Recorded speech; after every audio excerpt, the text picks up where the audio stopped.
Pape Cheikh mi ngi ci logique am. xaalis la. mi ngi ci logique am. mi ngi ci logique am.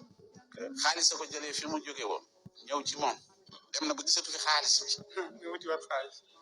mu dem fa. voilà yow kër su réew kasa ko mais affaire bi xaalis non du leneen Pape Cheikh wax dëgg fa yàlla ku ko wax dara tooñ ko. waaw ñi yoroon xaalis la xaalis ñàkk gu bëri. mais dama la bëgg a wax ne la problème boobu la wax moom li mu wax ci penc bi. mooy ñaari weer yi. li mu wax ci penc bi mooy fayuñu ma. loolu la wax ci penc bi. ne ñaari weer yi ni fayaguñ. waaw. bi mu fay ñëw lan la woon dañ ne teg nañ ci taabal ji nangam.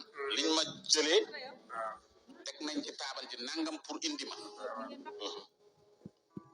dañ ko fuqar ci fa mu nekkoon. ci bugaan. waaw.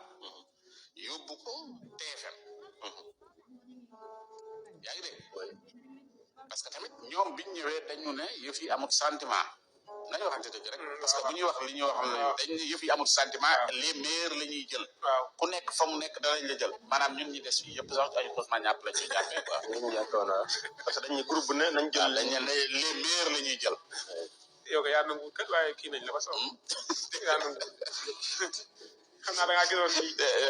bàyyi meilleur yi rek les meilleurs la ñuy. waaw mais li mu wax it am na ko. yow commencé nañ la nga bañ. non non les meilleurs la ñuy jël daal la ñuy day dégg. waaw mais am na ñu bañ rek. bopp bi nay maanaam am na télé yoo xam ne bu ñu dëgërutoon tuuti mën nañoo naax saay parce que lañ fa jëloon lu ci mel ni 2S. dañ ne la bopp bi woon. fa lañ jëlee avant yaa ngi dégg. seen wal fajiri gii jël nañ fi. yaa ngi dégg maanaam loolu mooy li nga maanaam dañoo ñëw imposer nit ñi ne dañoo yor xaalis. waaw bu ngeen yoratut xaalis ke nit ñi di dem. am na ku ne waxoon sax mooy foofay Barça. problème bi mooy yéen xamoon ngeen problème bi yéen ñi ngeen doon jëli ñëpp da ngeen leen a jël c'est parce que. nit xaalis lañ bëgg. xaalis lañ bëgg. oui. ngeen léegi ñooñu buñ demee ba nga xamante ni bii dem nañ seen yoon parce que gisatuñu xaalis. wax dëgg fa yàlla problème amut. jàpp ma ni lalee nañ yëf yi si Lamine da doon wax faral di wax ni powum xaalis jarta wut ay sees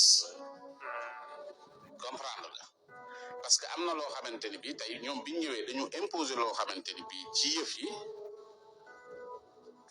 bët di yéen waaye xam na lu boppam maanaam TFM par exemple sax mu jël nit parce que soxlawu ko mais c'est pour empêcher wala yow pour nga dox ci côté moment boobu mu jël ko léeg-léeg mu dawal ko tuuti teg ko frigo bi ñuy jëlee woon keps 2S ñu ngi doon dox ci toj mais après biñ jëlee keps da ngay gis ni utiliser wuñ ko niñ ko war a utiliser parce que te mën na li muy def mën na li muy def wax dëgg fa yàlla parce que sénégalais dañ ko doon seetaan di ko lool même daloon na Thiam ak Zik FM. waaw demee di def bruit dañ koo jël nañ jëloon nañ après ñaari weer ñu dugal ko frigo voilà